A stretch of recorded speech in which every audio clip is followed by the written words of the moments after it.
যাইতেছিস না তোর বাতারের কাছে? তোর বাতারের কাছে যাইতেছিস না? তোর মুখ আমি বেলেট দিয়ে ফার্ম।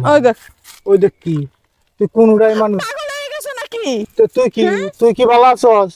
হয় তুই আমার এই পুরুষ সঙ্গ কাটবি, আর নাইলে মনে কর যে আমি তোর গাল ফার্ম। তোর শরীর আমি ফার্ম।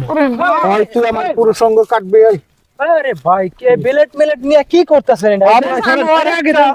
কি এর মনটা?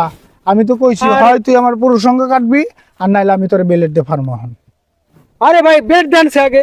আরে ভাই রাহেন আপনি বারবারই আপনি আতুত কাটবো সরেন। সমস্যা কিছুই না ভাই, ওর আমি দুইটা রাস্তা দিই, হয় ও বেলেট দিয়ে আমার পুরুষ সঙ্গ কাটবো, আর নাইলে আমি ওরে বেলেট দিয়ে। আপনার পুরুষ অঙ্গ আপনার বউ কাটবো কি ঘটনাটা খুলে কর না? কম জ্বালাই কইতাছি আমার পুরুষ সঙ্গ আমার বউ কাটবো, কম জ্বালাই কইতাছি। আর আমার বউরা নাটক শুরু করছে। এনে খারো হারেন তো ভাই আপনি। আরে এনে খারো, এনে খারো। তুই নাটক শুরু করছে, তুই নাটক শুরু করছস, তুই নাটক শুরু। তোর পরকীয়ার নাটক কবে শেষ করবি? শেষ করতে চাইতেছিস এখন না? তা আমি আমারটা শেষ করে থুয়ে যা। আমার মানে যদি বাসন এই বেড়াই যদি শুনে যে আমার এই যে বাড়ি ঘর সব কিছু থাকা সত্ত্বে তুই পরকীয়া করে বাইকে যাইতেছস, এই বেড়া কি ভাববো? যে আমার পুরুষত্ব না, এটাই তো ভাববেন। আমি যদি আমার বউর সব কিছু চাহিদা মিটাইতে পারি তাইলে তো আমার বউ থাকবো, যদি না পারি তাইলেই তো থাকবো না। আমি টাকা পয়সা অর্থ সম্পদ ধন দৌলত যা আছে সব কিছু দিয়ে আমার বউয়ের চাহিদা মিটাইতে পারি, এরপরে আমার বউ যাইতেছে গা, তাইলে তখন আপনি কি ভাববেন?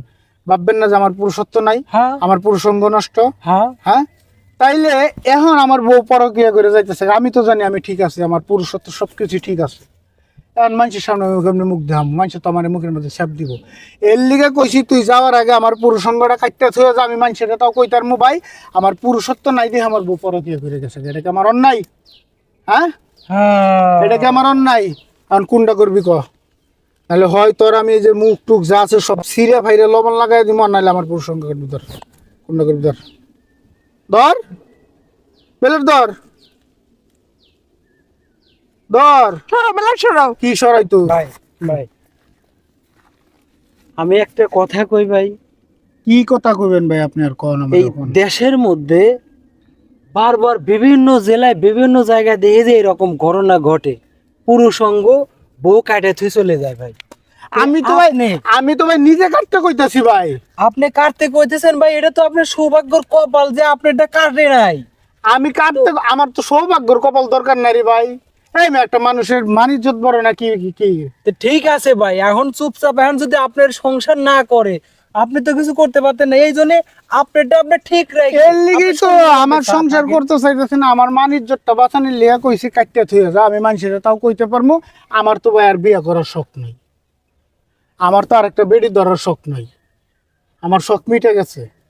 আচ্ছা ভাই, ঠান্ডা মাথায় একটু বুদ্ধি করেন, বাড়িতে যান। কি বাড়ি কাটবো?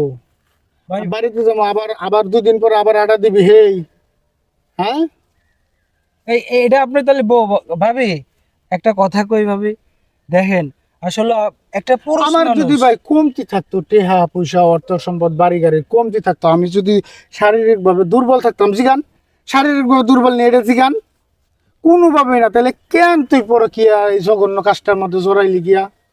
হ্যাঁ, আমি তো জিদ করে মনে করেন যে আমি ওরা এই শর্ত দিয়ে আটকায় রাখার চেষ্টা করতেছি। অন্য সব পুরুষ হইলে কি করতো? ওরা তো মাইরে লাইতো, অতক্ষণ শরীরে আগুন দিয়ে দিত। এরপরও আমি বুঝাইতে পারি। আমি বুঝছি, আর আমার ভুল হয়েছে।